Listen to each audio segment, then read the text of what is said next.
This is Pat Lynch, and you are here listening and viewing on our new podcast. As the world turns and burns. What we're going to do is kind of cover basically the news. You know, do you think there's enough news, guys? That Probably. Absolutely. I don't. Well, yeah, I think we're going to have a pretty easy time making some commentary, but it's something we all like to. All three of us like to talk about. And so we're just going to share a bunch of opinions on different things. Before we get moving, just get an introduction from everyone, starting with Kieran. Yeah, I'm Kieran O'Keefe, Assistant Professor of History at Lyon College with a real focus in early American history. And I'm Brendan Connell. I'm an assistant professor of political science here for almost 3 years now, and my focus is more on international politics, international relations. And I'm Pat Lynch, the director for the Lyon College Career. It's the Center for Career and Professional Development and an adjunct professor of marketing. So I kind of will fill the business side of things and all things random. So on the right and left of me be all things that are like very insightful, academic, and smart. And then there's me. So, so that's kind of how we're going to run it. All right. First thing, goodness gracious. Well, I guess what we were going to talk about today, guys, was Greenland. When it's going to become part of the U.S., okay. Panama Canal, see above. Canada, our 51st state. Okay, it's all good. And then maybe the Gulf of America. Why not? Formerly Gulf of Mexico. Well, yeah. All right, Greenland. Brendan, what's your take? All of a sudden now it's a hot topic of conversation. Yeah, I mean, I guess we'll start by saying what the potential value of Greenland is, and then we could talk about if Trump's rhetoric and his strategy is maybe the correct way to go about acquiring it. But there's a potential value to Greenland, and it's not unique to like Trump is not the first president to raise the potential value of purchasing Greenland or acquiring Greenland in some way. There's probably at least three things to say about Greenland. The first is sort of the national security argument. Right. So, it would help to have troops and a base station closer to Europe and in the Arctic area specifically. It is worth noting that we already have a base in Greenland. We've had a base in Greenland for quite some time. In addition to, we could talk about NATO and being in NATO. So we actually do have plenty of bases throughout Europe, including nuclear missiles parked in certain NATO countries. But okay, if you wanted to gain more of a strategic foothold in the region, specifically in the Arctic, then maybe Greenland could help you do that. The second argument is kind of the economic importance of it. So specifically, natural resources would be one thing to say. So like things like rare earth metals and drilling. So if you get acquisition of that land means acquisition of the resources underneath that land. And then the third argument is also an economic argument, but it would be more so to do with international trade and shipping routes. So especially with climate change, the changing of the climate, you get the melting of those polar ice caps, which is turning what aren't sea routes into now sea routes that you can build ports on and engage more in international trade. So for all those reasons, there is at least potential benefit to acquiring Greenland. There is some merit to that argument, I would say. Yeah. Your opinion? Yeah, I think strategically there is some value to it. And as Brendan said, it's something that's been tried in the past multiple times. Harry Truman tried to buy Greenland. There were discussions in the 1860s about buying Greenland and other Danish possessions. There were discussions again in the early 20th century. So it's come up periodically throughout American history. But I think, I don't know, the problem with it that maybe Trump isn't recognizing is that there are 57,000 people there, and those 57,000 people need to want to join the United States. And I'm not aware of a lot of public survey data yet that's been done. Right. Not reliable public survey data. At least there was a pollster called Patriot Polling that found there was some support for. Patriot. Was there a slight bias? Probably, yeah. That was Okay. that said there was some support for Greenlanders joining the United States. So I think the idea of like buying it from Denmark and then Denmark giving it to us without the consent of the people that will now be governed by the United States smacks a little bit of colonialism Yeah. and imperialism in a way that should be from bygone eras. But if there was a situation where Denmark wanted to sell it, Greenlanders wanted to join the United States, Right. and the United States wanted it, it would make sense. Like it's not a crazy idea in that sense. But it's there are a lot of hoops to get through and a lot of challenges that make it, I think, an unlikely outcome. Yeah, because when I was doing some reading on this, that like back like in Truman's time, that like the price of Greenland was like in the 50 million or some. Yeah, I don't know, Kieran. You have a number? Wasn't like that astronomical, but now I've heard forecasts that it could be in the trillions because of potential all the rare earth minerals and then oil, offshore oil exploration. And so, how do you monetize that? Hard to say. Yeah, Truman offered $100 million for 100? it. So Okay, yeah, yeah. it's a lot of money. If you count inflation, I'm sure it's in the many, many Right. billions.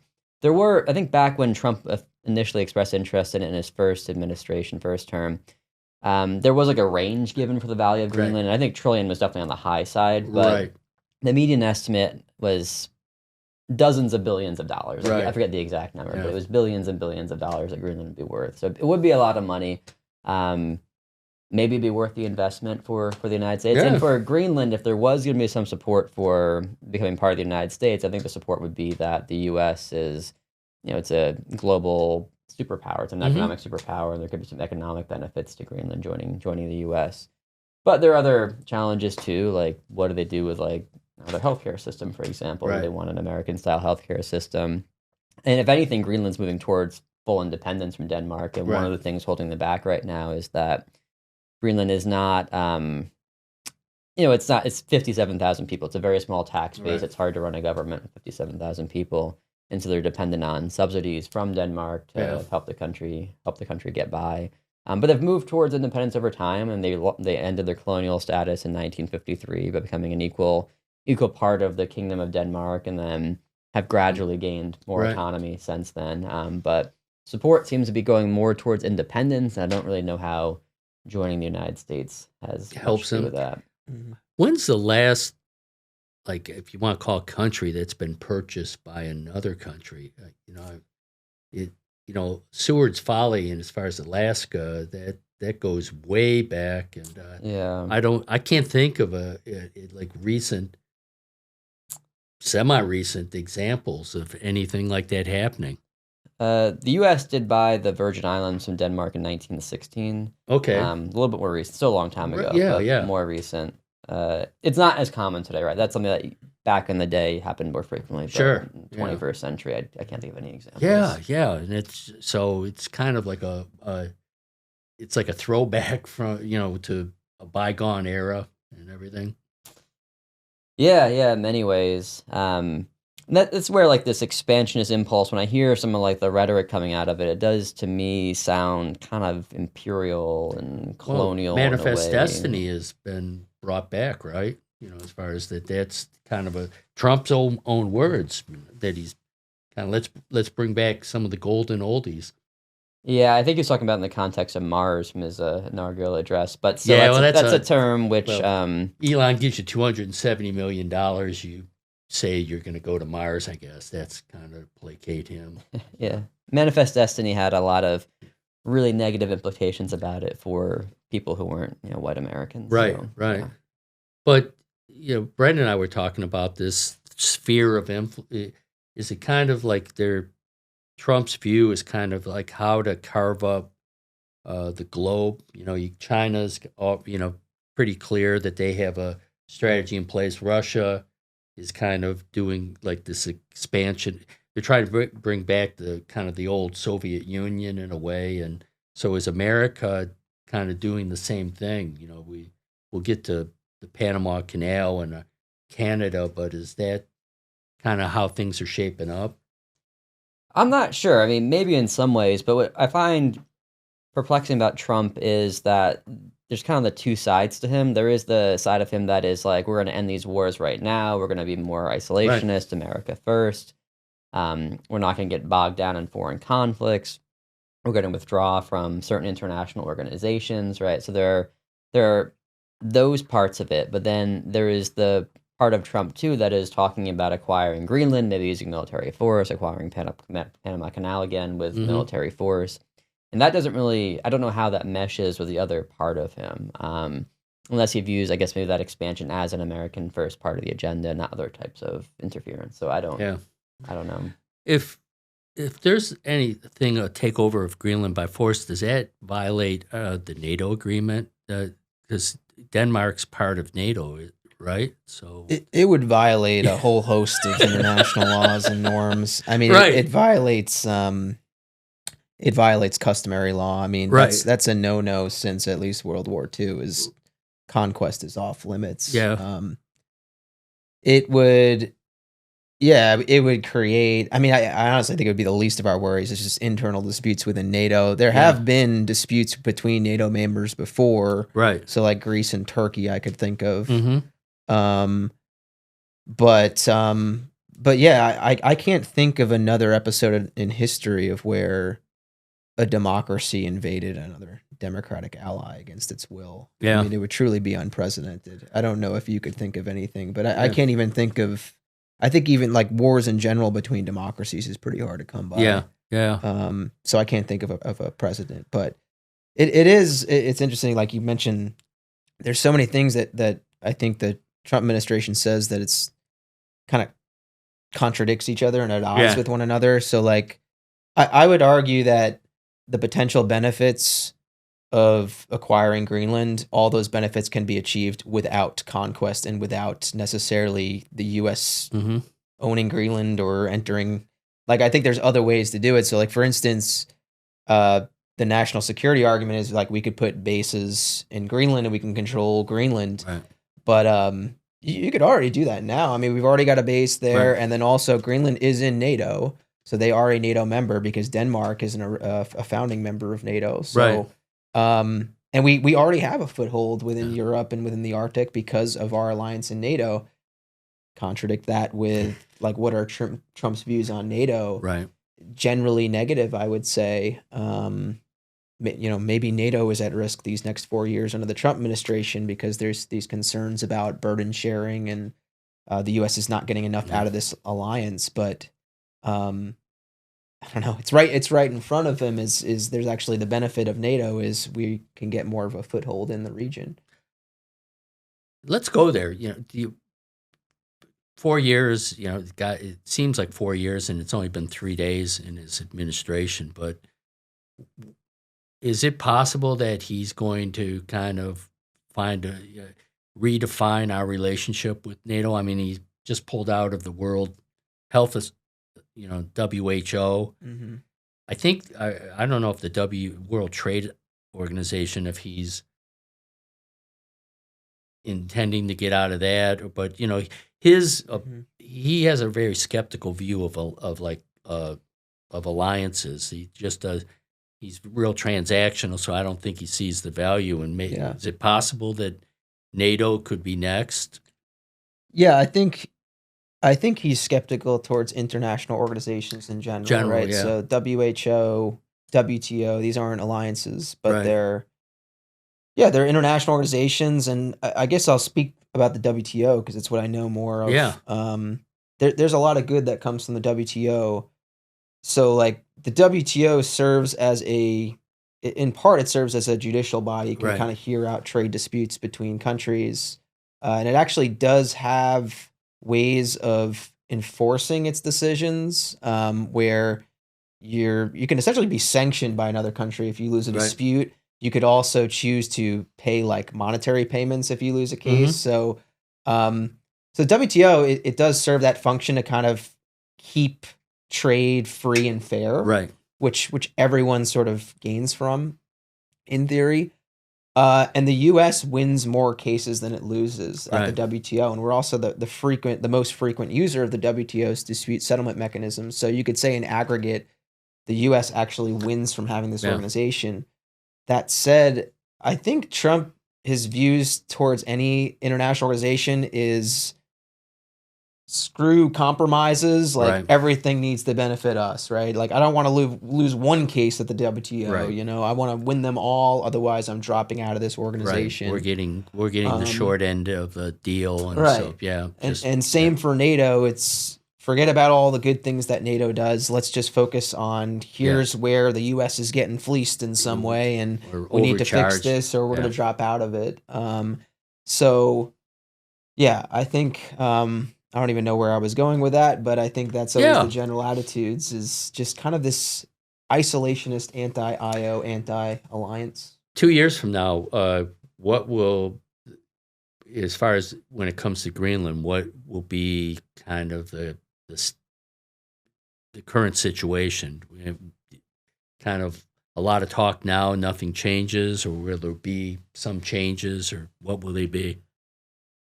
This is a prediction. Yeah, I like predictions. My Yeah? prediction would be you predicted this I guy's did. the I did. all-star. I'm glad you brought that This up. guy is this man is the all-star. He predicted I Trump. want to know.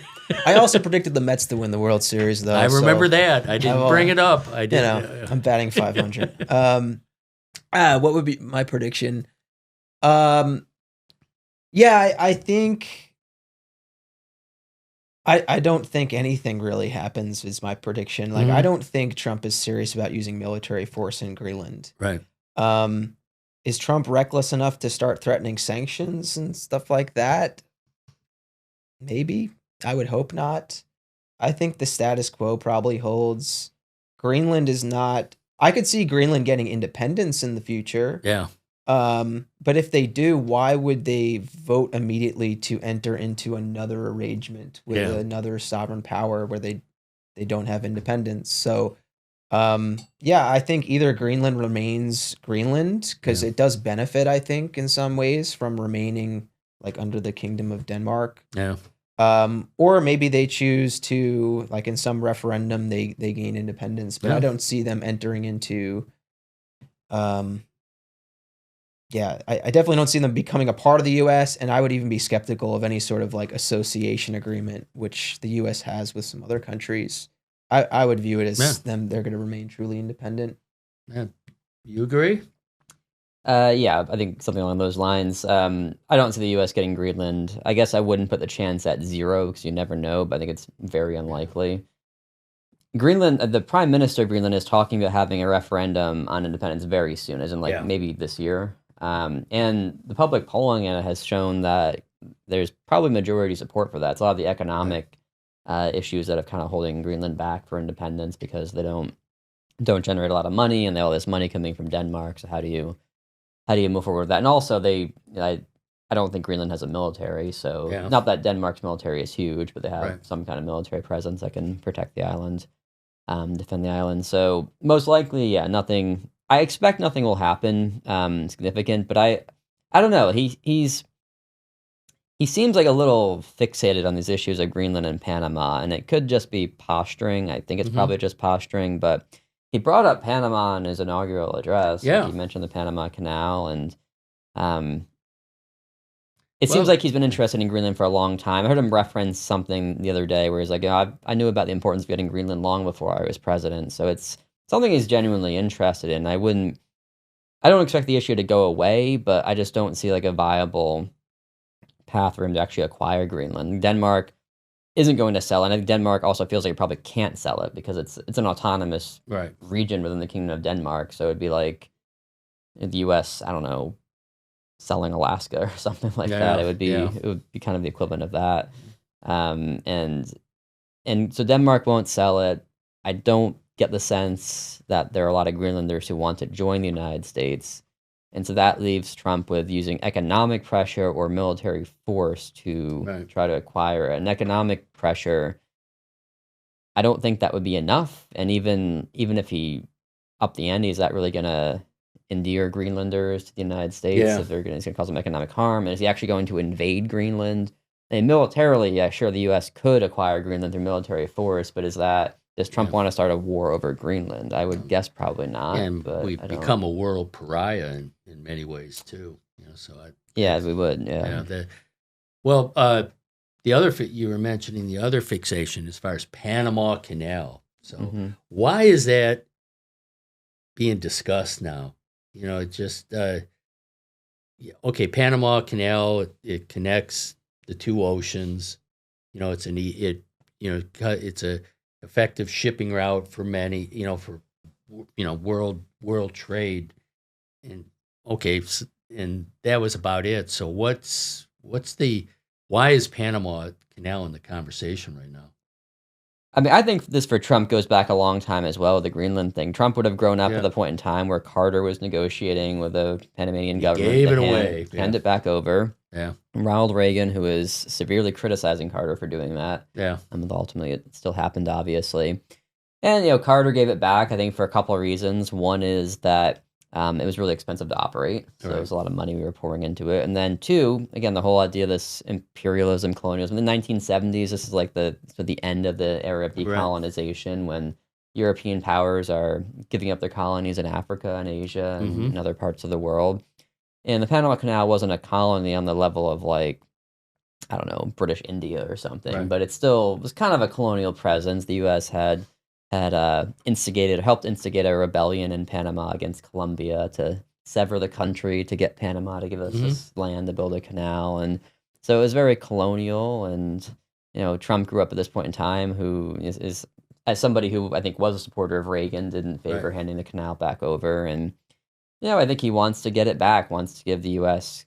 greater influence over the canal and maybe reestablish some American prestige that he feels like is lost. I suspect that's the origin of it. Well, what does the U.S. gain by as far as taking it back over?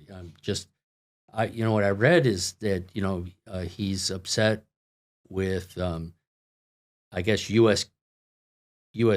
Carriers, ships paying too much in tax or whatever, and I guess the fees that are involved are like $1 million, $2 million. It's like nothing, really. So, do we take all of a sudden now we take on all the expense of managing the canal, and really for international commerce, we don't really gain a whole lot. So, is there something else that's there?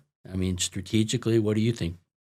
You would have to believe that there's a threat that an adversary could somehow take control of the route and then wield that power. Yeah. And that's the China. That's the fear that's been vocalized. I can't find any evidence that China's trying to take control of the Panama Canal. But I guess that is the belief ostensibly of the Trump administration, is if that's a risk, how do you guard against that is, well, you take control of it first. Yeah. Kind of similar thing. I mean, there are like not just the Panama Canal, but there's, plenty of like very important trade routes around the world. So like one that comes to mind is like Strait of Hormuz, I think has like a fifth of the global oil trade. That's right by Iran. So obviously that can give Iran quite a bit of power because it can kind of control 1/5 of the oil trade.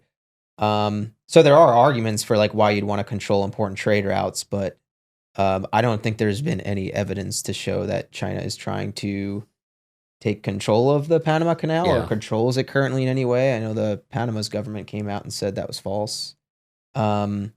So yeah, just ultimately it just depends on if you believe in that threat. Yeah, because there's a Hong Kong company that I guess there's a bunch of different ports within Panama, and there's a Hong Kong company, CK Hutchinson or whatever, that has several, but it's not exactly like Chinese state controlled, other than if you infer that any company that any organization that's comes from China has some state influence. But I don't know, Kieran, is there something we're missing, or there's some, is it the military importance, or is there something else that give us a reason why we want to get involved or take over the Panama Canal? My understanding Yeah. is that the treatment of shipping in the Panama Canal is neutral. It's the same for Yeah. all nations. It's not favoritism or discrimination. Right. But I think this fear of China is partly driving the idea that China has growing influence there, which I'm not aware of, but Trump seems to Right. believe it. And it's also, I mean, going back to Greenland, that's part of the reasons we're about Greenland is Right. Russia and China having China. more influence in the Arctic with Greenland being part of Denmark and maybe becoming independent. So I don't know. I mean, also some of Trump's like he also keeps on saying we need to take it back, Right. which I mean, yes, the Built it. U.S. built it Yeah. using Caribbean labor. Right. So there's this interesting line he had in the inaugural address where he's Oh, like, right. however many 6,000. Americans died, Yeah. Yeah. but of the people who died building the canal, like vast majority were not Americans. Right, They were right. laborers from like Barbados who were brought in Right. to build the canal. Yeah. So I mean, they weren't Americans, but yeah, it was American run for 85 years Yeah. until 1999. But even since then, Panama's made dramatic changes to the canal. They've expanded it, so actually Right. much of the canal is not what the Americans built back Yeah. in the early 20th century. Wasn't there when the Americans when we owned the canal prior to 1999. So if we're going to take something back that is actually a lot different than it was when we last had it, that Yeah. Panama has built more of since we gave it back, it just doesn't make any sense. Right. I don't think really. Okay, well, keeping on, questionable things making sense. Let's move on to the 51st state of the United States, Canada. What's going on? Who wants to take that one? I got a soft spot for Canada. I grew up in Michigan. We used to go up to to play hockey in Canada all the time. I remember going to Maple Leaf Garden, and it was like, one of the greatest places on earth. I mean, I have all this, fondness, and I just don't see, I just don't see why we're picking a fight right at this point. And anyone want to grab this one? I think to some Yeah. degree, on this one, Trump is just trolling Justin Trudeau. I don't even know this is. I think the Greenland and Panama stuff Right. is kind of real. Strategic in some ways. Like he would like Yeah. to get them back. Ideally, I don't know in his head if he truly believes that he is, or that he will at some point. But Canada, I think he's just trolling. But it's kind of an effective trolling. If you look at Canadian history, like a big theme throughout Canadian history is like the fear that Canada is going to be swallowed up by the United States, Right. either by force or either through economic power. And it was controversial in Canada starting in the 1980s to have free trade agreements with the United States Yeah. because the American economy is so much bigger that it could just devour the Canadian economy. And so that was like a big step for much of Canadian history. The emphasis was on putting tariffs up so that it Yeah. would protect the Canadian economy from the American economy. So it is hitting like this very sore spot in Canada, but there's so many, like, I don't even know how it's hard to take it seriously because it's so bizarre. But Yeah. the 51st state, I mean, Canada is actually bigger than the United States and has 40 million people, so presumably more than one state. Right. And if you're a Republican, I actually don't know that would benefit Republicans all that much because Canadians as a whole are a little bit more liberal than Americans Right. are. Yeah. You'd also figure out what to do with the French Canadian population, which In has special Quebec, yeah. protections in Canada. But I don't know does Trump want to add bilingual labels to all of our food products? Like, I don't really think in the sense that Trump wants that, or you have to press 1 for French, press 2 for English, or something. Like, I don't.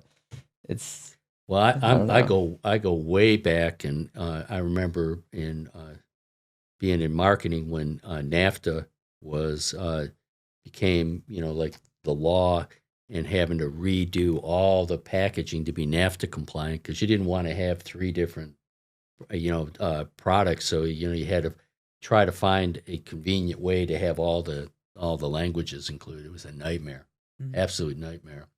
And then I remember the secessionist things around Quebec province and just in the big- 90s. Yeah, and so Can I add something too? Does anyone remember the movie Canadian Bacon with John yeah, Candy? yeah. I mean, this is Yeah. like kind of one of my favorite like comedy movies. Yeah. And the reason what made it so funny is because it was so bizarre. And for people that don't know, it was the the premise was the U.S. was going to start a war with Canada, Right. which would never happen. Right. But it's 2025, and now it's like, Hello. Yeah. Well, but one of the things, as far as the, trolling Canada is that it was brought up that as far as, that illegal immigration coming through the Canadian borders, it's very, everybody talks about it coming through the U.S.-Mexico border, but that, it also occurs with people coming through Canada, and then drug trafficking, especially fentanyl coming, through Canada. Is that hype, or is there anything real about that? like, does it relate to Canada? Yeah, annexing yeah. Canada? As far as why, going back, we're not going to make it the 51st state, but as far as is part of the whole trolling kind of all Yeah, these the things to connectivity's in try there. and gain an economic advantage, try to pressure them to make certain changes in terms of border security, drug enforcement, whatever it is that we feel will help us. I think it's more posturing and just sort of Yeah. honestly hatred towards Trudeau. Yeah. Do we know who's replacing Trudeau yet? I don't think the Liberal Yeah. Party has picked its leader yet, but whoever it is, they're probably going to lose re-election this year. I think Right. the guy who will probably be the next Canadian Prime Minister after whoever succeeds Trudeau immediately is going to be Pierre Poilievre, who is Conservative leader, but the Liberals are in the dumpster right now in the Yeah. polls. Unless something were to dramatically change, I think they're going to be voted out later this year, and you'll have the Conservatives come to power. Yeah, and the conservative, he's he's really getting very popular, right? He's kind of like an ordinary guy, he's not Trudeau, is like a lot of glitz and glamour, and he had the looks and the He's got the family pedigree, too. history Yeah, his and all father, this, and yeah. this guy's like just a more, not quite a populist, but more of an everyday person in some ways. Yeah, he doesn't come from a family like Trudeau does, or Right. Trudeau's from like Canadian royalty. But yeah, Poilievre is, he is, some people call him the Canadian Trump. I think that's probably going too far, but Yeah. he's more of like the populist direction than, say, the previous Conservative Prime Minister, like Stephen Harper was, who Yeah. was the Prime Minister from like 2006 to 2015. So Poilievre would be different in that sense, but I wouldn't say he's quite like Trump. But yeah, I mean, he's young. I think he's in early mid 40s, Right. somewhere thereabouts. He's he's bilingual, knows English and French, as you Yep. have to be if you want to be Canadian Canadian, Prime Minister, even though yeah. he's from the Western provinces where there aren't that many French speakers. So he has Right. both French and English language skills, so he can communicate to both parts of the country. So he has, I think he has a lot going from him. And we're just in an era now where all the incumbent parties are really, really unpopular. Yeah. All across the world, the incumbent parties are losing. It seems to be a little bit of a swing towards this right-wing populism, which in Canada might be taking the form of Poilievre as opposed to another leader. So I would be surprised if the Liberals end up winning keeping the Commons, I should say, with the election. In Yeah, the trend's fall. pretty well there. The Canadian Trump guy, who was the former mayor of Toronto? Oh, Rob Ford, yeah. I think is it Rob or there's Rob and Doug, but one of Doug, them, yeah. Doug. yeah. Rob is the guy I think who is currently the premier of Ontario. Right, yeah. His brother, and then the other guy, the one Toronto guy, I think he died. I think Yeah. he's not around Yeah. anymore. He had a pretty rough life. Yeah. Lived hard, I guess the saying would go. But the Ford, I'm getting the brothers confused. But the Ford, who is currently the premier of Ontario, Right. was like very outspoken against Trump when Trump was like, Yeah. Canada's going to be the 51st state. And Ford's like, we're not going to be part of the U.S. It's not going to happen. Right, right. So, getting into the kind of the last thing is the Gulf of America. Mm, It has a nice sound to it, doesn't it? Just the Gulf it's of growing on me. Yeah. It's one of those things you'd see in Can like, we do it? Can the U.S. do that? I mean, I think Trump can order the Department of Interior to rename it. I think that's Okay. I think Okay. like he's doing that with Denali or Mount McKinley in Alaska Right. too, because McKinley liked tariffs, so he's gonna name after McKinley. Yeah, again. yeah. Good guy. Yeah, the Gulf of America. Nobody else in the world's gonna call it that. Yeah. And in the U.S., I imagine only the government officially and maybe some very strong Trump people will call it the Gulf of America.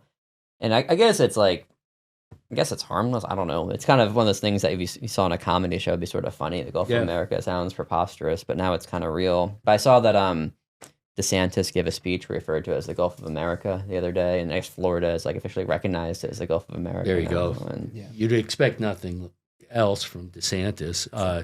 Then, because there's other, like what were we talking? The Persian Gulf is also referred to as the Arabian Gulf. Is that depending on who, that like the Persian Gulf? I've read there's different parts like bodies of water across the globe that and what Taiwan.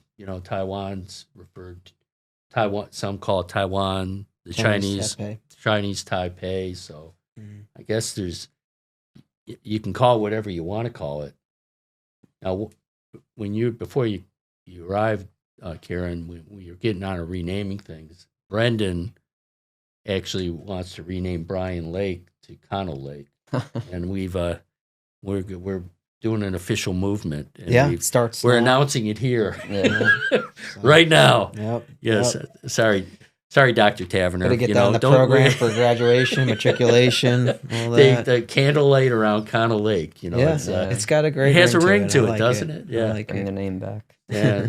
So Yeah. you want to put your name on some building or whatever, just fire away. We're going to go on a naming spree. Yeah. Yeah. It is like relatively costless and almost kind of funny, and Right. it is kind of trolling. Like, so moving forward, you'll be able to more or less know someone's political leanings by what they call the Gulf of Mexico / Gulf of America. The cost it's just confusing, Yeah. right? Yeah. So we looked this up before the podcast, but there's no like international treaty organization that definitively comes up with like standardized names. So there's some stuff out there I think that seeks to do it, but yeah, if the U.S. wants to change the name, they could do it. It's just countries want to follow it, they can. Otherwise, you can call it Yeah. whatever you want, really. Right. But yeah, it just gets confusing, right? I mean, it's the whole reason that international standards exist in other areas is because it reduces that confusion and it helps with coordination. But yeah, it's just going to add complexity, I guess. It's Right. not gonna. I can't imagine it's being received favorably by other countries either. To see the U.S. just kind Yeah. of renaming things after itself. Yeah, and it's deliberately like incendiary, like Right. like most of these changes that are happening. They're maybe more symbolic than anything else, Right. but they're meant to be incendiary and almost just Yeah. trolling is the right word. Yeah. Well, I think that'll pretty much cover it for this episode. We're this is the first. There's going to be many more to follow. We're going to be kind of putting together a schedule and putting together some ideas about what to talk to next. The world's moving pretty darn fast, so who knows? In another week what's going to be hot. But thank you for listening. Thank you for watching. And we just hope that you become a loyal, regular subscriber, and we'll get back with you the next time. We'll let you know when our schedule is all finalized. So I'd like to say thank you and goodbye. Thank you and goodbye. And See you next time. all right, take care. Bye.